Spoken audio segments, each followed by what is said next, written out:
I'm Natalie Kim, and for 9 years I've watched my older sister Veronica build her life on a foundation of lies while treating me like I was invisible. When she hired a private investigator to prove I was faking success to make her look bad, she accidentally hired the one person thorough enough to discover that I wasn't the fraud in our family. This is the story of how my sister's quest to expose me became her own prison sentence. If you've ever been dismissed by your own family, hit that like button and subscribe right now. You're not going to want to miss what happened next. Veronica was always the star. 3 years older, effortlessly beautiful, charismatic in the way that made strangers trust her instantly. She'd been homecoming queen, sorority president, married at 24 to Jason Chin, a successful entrepreneur, whose business ventures always seemed impressive but remained vaguely defined. They lived in an enormous house in the suburbs, drove matching Range Rovers, took exotic vacations that flooded social media. Veronica didn't work. She called herself a lifestyle influencer, with 47,000 Instagram followers who watched her post about her perfect life. I was the boring little sister. The quiet one who liked math and computers, who went to state school instead of Veronica's private university, who worked in something with technology that no one at family gatherings could quite understand or care to ask about. Natalie's doing her computer thing, Veronica would say dismissively at family dinners, waving her manicured hand like she was swatting away a fly. Very technical. Very niche. What they didn't know, I was the founder and CEO of Quantum Systems, a cybersecurity firm specializing in quantum-resistant encryption algorithms. We protected government agencies, major financial institutions and defense contractors from the emerging threat of quantum computing attacks. I'd started the company 7 years ago with my college friend Marcus Lee. We'd identified a critical vulnerability. Traditional encryption would become obsolete once quantum computers became powerful enough. We developed algorithms that could resist quantum attacks. The Department of Defense noticed us first. Then the NSA. Then every major bank that understood what was coming. By year 3, we had 15 clients paying between $2 million and $8 million annually. By year 5, we'd been acquired by a Fortune 100 technology conglomerate for $280 million. I retained 45% ownership and full operational control as CEO. My personal payout from the acquisition, $126 million. Current annual compensation, $620,000 salary plus equity worth approximately $89 million. Total net worth, $178 million. I'd never told my family any of this. Why? Because Veronica had spent our entire lives competing with me for things I never wanted. Our parents' attention, social status, validation from strangers. I needed to know if she could love me as Natalie the person, not Natalie the threat to her supremacy. I got my answer years ago. But I kept watching, kept documenting, kept building my company while she built her facade. I lived in a comfortable but modest townhouse in the city. I drove a 4-year-old Toyota. I wore sensible clothes to family events. When Veronica posted about her designer purchases and luxury trips, I double-tapped and said nothing. At family gatherings, she'd hold court, showing photos of her latest vacation or renovation project. Mom and Dad would praise her taste, her lifestyle, her success at building a brand. Then they'd turn to me with polite obligation. "And Natalie, how's work?" "Good. Still at that tech company? What do you do again?" "Cybersecurity. Algorithm development." Blank stares. Then back to Veronica. "Veronica's doing so well," Mom would say proudly. "Building her platform, creating content. It's like running a small business." Meanwhile, Quantum Systems had just secured a $47 million contract with the Department of Homeland Security. We were expanding to a second office in Washington, D.C. Forbes had reached out about profiling me as one of the top female CEOs in cybersecurity. I declined. I wasn't ready for my family to know. My business partner Marcus knew about my family situation. "Nat, your sister posts about her blessed life 3 times a day while you're actually building something that matters. Why do you keep going to these dinners?" "Because I need to see how far the lie goes," I'd said. Veronica's lifestyle has never made sense. Jason's businesses are always changing. The money doesn't add up. "You think something's wrong?" "I think when you build a life entirely on appearance, something has to be holding it up. And it's not hard work or legitimate income." I was more right than I knew. What I didn't know, what nobody knew, was that Veronica and Jason's perfect life was funded by systematic fraud. Jason's entrepreneurial ventures were investment schemes. He'd recruit investors with promises of revolutionary tech startups, green energy projects, real estate developments. He'd show them glossy presentations, fake financial projections, testimonials from previous investors, who were actually friends paid to lie. People would invest. The money would go into accounts Jason controlled. He'd send quarterly statements showing impressive returns, all fabricated. When investors wanted to cash out, he'd stall, make excuses, eventually pay them from new investor money. Classic Ponzi scheme, dressed up in millennial entrepreneur clothing. Veronica wasn't just complicit, she was the star salesperson. Her Instagram influence, her charisma, her blessed life aesthetic brought in investors constantly. If Jason and Veronica are living this well, his investments must be amazing. Over 5 years, they'd recruited 63 investors. Total money raised, $8.4 million. Actual investments made, approximately $300,000, most of which lost money. The rest went to fund their lifestyle. The house, the cars, the vacations, the designer clothes that maintain the illusion of success. The math was inevitable. Eventually they'd need more new money than they could recruit. Eventually someone would want their money back and wouldn't accept excuses. Eventually it would collapse. That eventually arrived in March, 9 months before everything exploded. One of Jason's investors, a retired engineer named Robert Martinez, wanted to withdraw $150,000 for medical expenses. Jason stalled. Market volatility. Wait until May. May came. Jason stalled again. Better opportunities in Q3. You'll maximize returns. Robert got suspicious. He hired a forensic accountant to review his investment documents. The accountant found irregularities within hours. Investments that didn't exist. Returns that didn't match any actual market performance. Bank transfers that went to personal accounts, not investment vehicles. Robert demanded his money immediately. Jason promised it was coming. Weeks passed. Nothing. Robert filed complaints with the SEC and FBI. Jason and Veronica panicked. An investigation would uncover everything. They needed a distraction, a scapegoat, someone to shift focus onto. They chose me. It was November when Veronica announced she was hosting a special family brunch at Riverside Gardens, an expensive restaurant overlooking the water. Sunday at 11, mandatory attendance. I showed up in my usual outfit. Dark jeans, a cashmere sweater, minimal jewelry. Veronica arrived 20 minutes late in head-to-toe Gucci, her entrance orchestrated for maximum impact. The entire family was there. Mom and Dad, Aunt Susan and Uncle Michael, Cousin Jennifer and her husband, even my grandmother. A table for 12, set with champagne and mimosas. Veronica stood, tapping her champagne flute. Thank you all for coming. I know you're wondering why I called this brunch.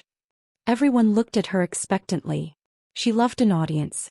4 years, Natalie has been secretive about her life. About her job, her finances, everything. She lives modestly, dresses simply, claims to work in tech but never shares details. All eyes turned to me. I sipped my water calmly. At first I thought she was just private. But then I started noticing things. How she never asks for money. How she's never impressed by our success. How she seems almost smug when we talk about our achievements. Veronica, what are you talking about? Dad frowned. I think Natalie has been hiding her success to make the rest of us look shallow. I think she's secretly wealthy and has been playing poor to prove some kind of point. Mom leaned forward. Natalie, is that true? Is what true? Are you secretly successful? Veronica's voice had an edge. Have you been lying about your career to make me look bad? I've never lied about my career. You've never told us anything about it. Veronica's voice rose. You're deliberately vague. You hide information. And I'm tired of wondering if my own sister is judging me. So you did what? I asked quietly. She smiled triumphantly. I hired a private investigator. David Reynolds from Reynolds Investigative Group. Cost me $12,000, but it was worth it. He's been investigating you for 2 months. Your finances, your employment, everything. She gestured to a man sitting at a nearby table. Late 40s, gray suit, laptop bag.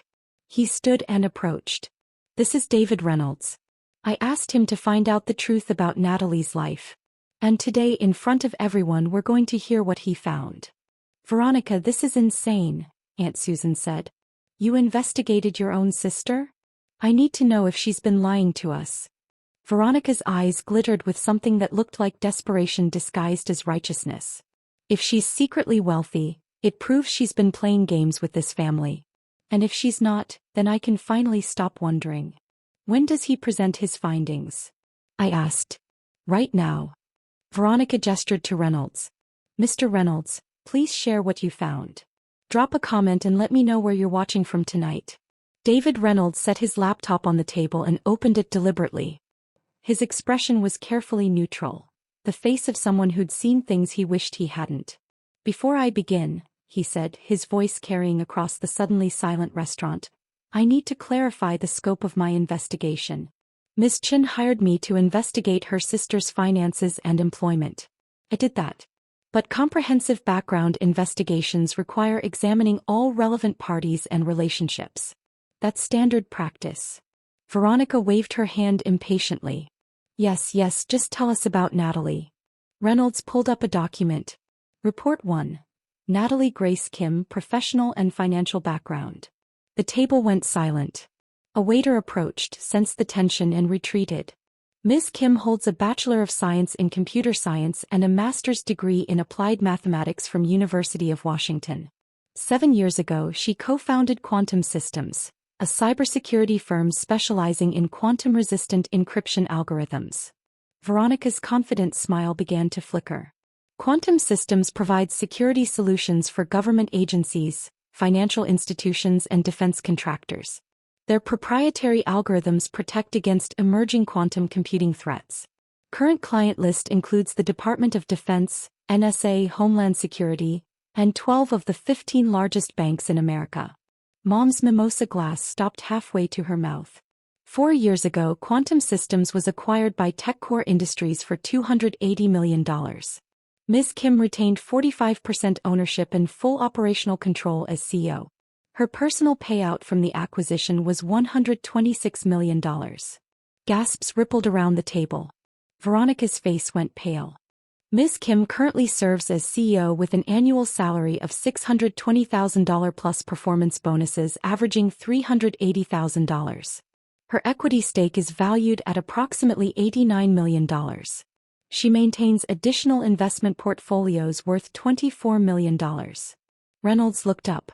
Natalie Kim's current net worth is approximately $178 million. She is one of the most successful female CEOs in the cybersecurity sector. She holds top-secret security clearance and has been consulted by 3 different presidential administrations on national security matters. The silence was so complete I could hear the rain hitting the windows. He slid a folder toward me. Ms. Kim, your complete professional profile. Everything your sister wanted to know. I didn't touch it. I already knew what was inside. Veronica found her voice shrill and panicked. You've been lying to us for 7 years? I never lied. I told you I worked in cybersecurity. I told you I developed algorithms. Every word I said was true. I just didn't specify the scale of what I'd built. You let us think you were nobody. Her voice cracked. You let us pity you. I let you reveal who you were when you thought I couldn't threaten your status, I said quietly. And now I know exactly who you are. Veronica slammed her hand on the table. This is exactly what I thought. You were hiding your success to judge us. To make yourself feel superior. Mr. Reynolds, Jason interrupted, his voice tight. Is the report complete? Reynolds's expression turned to stone. No, Mr. Chin. It's not. Veronica froze. What? As I mentioned, comprehensive background investigations examine all relevant parties. When investigating Ms. Kim's finances, standard practice required me to examine family financial relationships and patterns. He opened a second folder. His voice became clinical. In the course of my investigation, I conducted financial background checks on Ms. Kim's immediate family. What I found raised serious concerns. What kind of concerns? Dad asked slowly. Reynolds pulled out documents. Veronica Kim Chin and Jason Chin operate multiple business entities. Over the past 5 years, They've raised approximately $8.4 million from 63 individual investors through various investment schemes. Veronica's face drained of all color. Jason stood up. This is inappropriate. You were hired to investigate Natalie, not. Sit down, Mr. Chin, Reynolds said sharply. I'm not finished. Jason sat slowly, his jaw clenched. These investment schemes promised returns through tech startups, green energy projects, and real estate developments. I reviewed the actual investments made. Total legitimate investments, approximately $300,000. Most lost money. Reynolds pulled out more documents, laying them across the table like cards in a poker game. The remaining $8.1 million was diverted to personal use. Your house purchase, vehicle leases, vacations, designer clothing, Instagram content creation. All funded by investor money that was supposed to be invested. Aunt Susan gasped. That's fraud. Yes. Wire fraud, investment fraud, and securities fraud. When investors requested withdrawals, they were paid using money from new investors.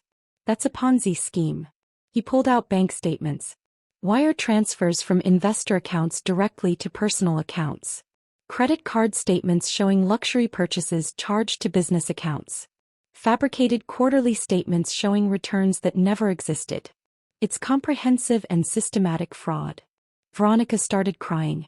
You don't understand. We were going to pay everyone back. Jason's next venture was going to. Miss Chin, there is no next venture. Every opportunity you've promoted for 5 years has been fraudulent. You've been recruiting investors through your Instagram platform, using your lifestyle as proof of success, while that lifestyle was funded by the very money people were investing. Reynolds looked at Jason. Mr. Chin, you've moved money to offshore accounts. In the past 6 months, you've transferred $430,000 to accounts in the Cayman Islands. That's evidence of intent to flee and hide assets. Mom stood up, her face twisted with confusion and horror. Veronica, what is he talking about? What have you done? I didn't. We were going to fix it, Jason said. Veronica was sobbing now, mascara streaming down her face.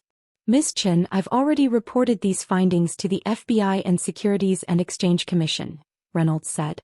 They've been investigating your activities for 3 months. My report corroborated their evidence. They asked me to delay this presentation until they could coordinate with federal marshals. He checked his watch. Who should be arriving right now?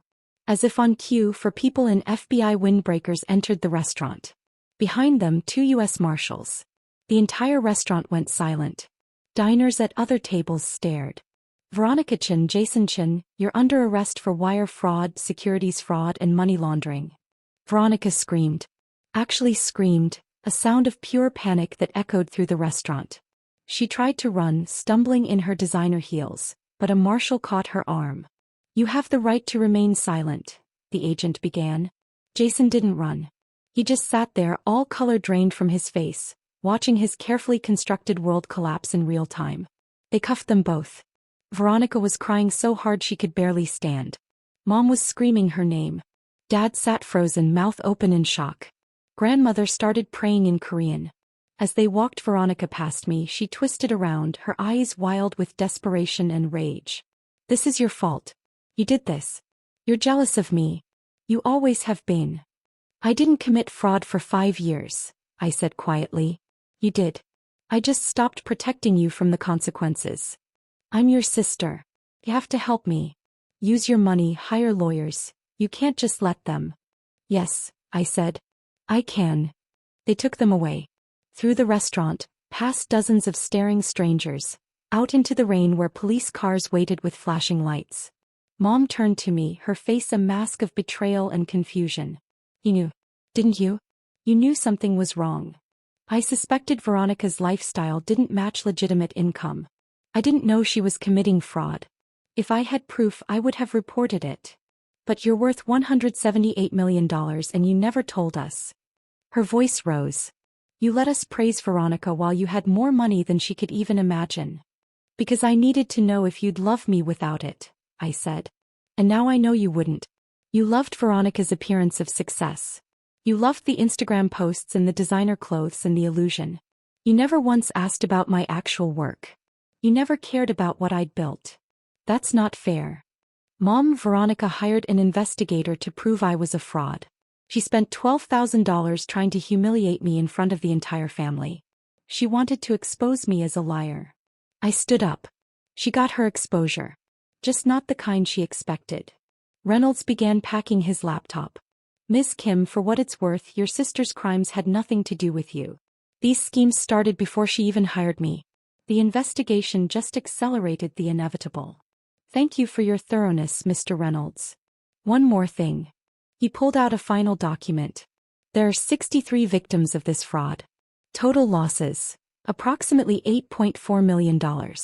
Most will never recover their money. Your sister and brother-in-law spent it maintaining a fictional lifestyle. He slid the list toward me. I thought you should know who they hurt. I looked at the list. Retirees who'd invested their savings. Young couples who'd trusted Jason's promises. A single mother who'd put in her daughter's college fund. My sister had stolen from all of them to fund Instagram posts and designer handbags. Hit that subscribe button if you've ever had to set boundaries with toxic family, because what happened next changed everything. The legal proceedings moved with brutal efficiency.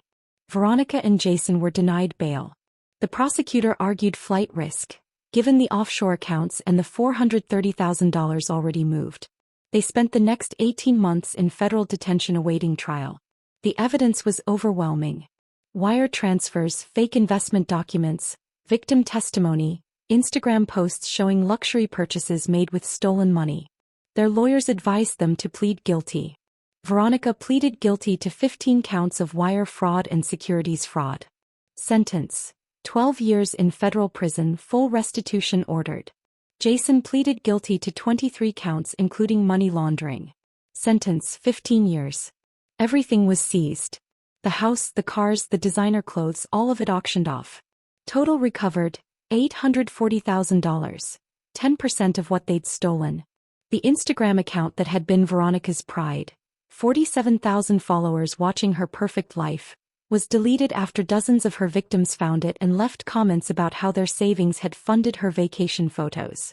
My parents' house became a war zone of blame and grief. Mom defended Veronica initially. She made mistakes, but she's still my daughter. You could help her, Natalie. You could hire better lawyers. No. She's your sister. She hired someone to investigate me because she couldn't stand the possibility that I might be successful. She spent 5 years stealing from innocent people to maintain a fake life. She called me a nobody while committing federal crimes. Those are her choices, not mine. Dad was quieter but no less accusatory. You're worth $178 million. You could help make the victims whole. I could. But I won't. Why not? Because it's not my responsibility to fix the damage Veronica caused. Those victims trusted her and Jason. They believed in them. They deserve justice, not a bailout that lets Veronica avoid accountability. That's cold, Natalie. That's boundaries, Dad. Something this family has never understood. The extended family fractured. Some blamed me for not warning them, as if I'd somehow known about Veronica's crimes and said nothing. Others blamed me for having money and not using it to fix everything. A few, very few, reached out to apologize for how I'd been treated. Aunt Susan sent a letter. I'm sorry we never saw you clearly. We were so dazzled by Veronica's surface that we never looked at your substance. I accepted those apologies. Because they mattered. 3 months after Veronica's sentencing, I received a letter from her. Prison mail regulated and monitored. Natalie, I know you hate me. I know you think I deserve this. But I'm begging you, please help me. Hire an appeals lawyer. Pay for better representation. You have so much money. You could get me out of here. I'm your sister. Please. I'm sorry for everything. I'll do anything. Please don't abandon me. I read it once. Then I filed it in a folder marked, Evidence of Continued Manipulation. I didn't respond. 6 months after sentencing, I was contacted by a lawyer representing the fraud victims. Ms. Kim, I'm Robert Martinez's attorney. He and several other victims are forming a coalition to pursue civil action against your sister and brother-in-law. I understand. We also wanted to reach out to you. Several victims have mentioned that they'd feel more comfortable if someone in the family acknowledged what happened. Not financially, we're not asking for money. Just acknowledgement. I thought about it. I'll meet with them. I met with 12 victims at a community center. Faces ranging from angry to devastated to resigned. Robert Martinez, the retired engineer whose medical expense withdrawal had started everything. Sarah Johnson, a single mother who'd invested her daughter's college fund. Michael and Patricia Brown, retirees who'd lost $180,000. I'm Natalie Kim, I said. Veronica's sister. I want you to know, I had no knowledge of her fraud. If I had known, I would have reported it immediately. I'm sorry for what she did to you. Robert spoke first. Miss Kim, we don't blame you. We blame ourselves for believing her. You shouldn't. She was convincing. That's what made her dangerous. Are you going to help her? Sarah asked quietly. Everyone keeps saying you're rich. That you could hire lawyers to get her out. No. Veronica made choices that hurt dozens of people. She needs to face those consequences. I won't interfere with that. Michael nodded slowly. Thank you. We were afraid family money would get her out early. It won't. I promise you that.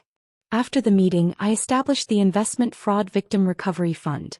$5 million to provide financial counseling and assistance to fraud victims nationwide. Not just Veronica's victims, but all victims of investment fraud. I didn't make Veronica's victims whole. That wasn't my responsibility. But I could help prevent others from experiencing what they'd experienced. It's been 4 years now. Veronica is serving her sentence at FCI Danbury. She writes occasionally, letters that shift between apologetic and manipulative. I don't respond. Jason is at a different facility. I've heard nothing from him. My parents and I have a distant relationship. They visit Veronica monthly. They've asked me to come with them. I've declined every time. She's changed, Mom said last time. Prison has humbled her. She understands what she did wrong. Good. Then she's exactly where she needs to be to learn that lesson. Don't you miss your sister? I miss the sister I thought I had. The one who didn't commit fraud and hire investigators to humiliate me. That sister never existed. Quantum Systems continues to expand. We're now valued at $890 million. We've opened offices in 3 countries. I've been profiled in Forbes, Fortune, and the Wall Street Journal. I speak at conferences about cybersecurity and quantum computing threats. I'm no longer hiding. Because I don't need to protect myself from Veronica's jealousy anymore. She's in prison. Her facade is destroyed. The truth is public. Last month I received a different kind of letter.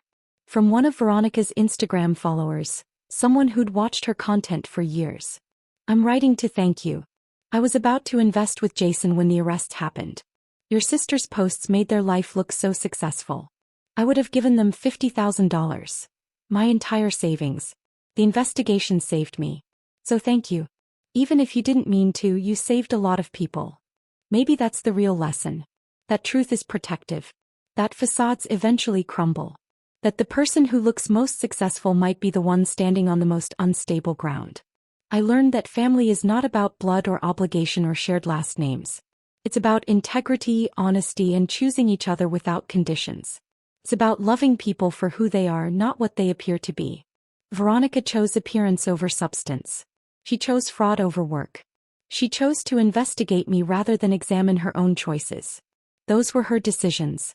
I chose truth, even when it destroyed my family's illusions. I chose boundaries even when they looked like cruelty to people who wanted me to enable Veronica. I chose to let her face consequences, even when I had the money to shield her from them. Those were my choices. And I'd make them again. Because you are not responsible for fixing disasters other people create. You are not obligated to sacrifice your peace to maintain someone else's lies. You are not cruel for refusing to enable someone's continued destruction. Sometimes the kindest thing you can do is step aside and let someone face exactly what they've built. If you've ever had to cut off toxic family to save yourself, tell me your story in the comments. What would you have done in my situation? Hit that like button and subscribe for more stories about standing up for yourself even when it costs you relationships. Because you're not the villain for telling the truth. You're not heartless for having boundaries. And you're not responsible for protecting people from the consequences of their own choices. Not even when they're family. Especially not when they're family. You are not obligated to set yourself on fire to keep someone else warm.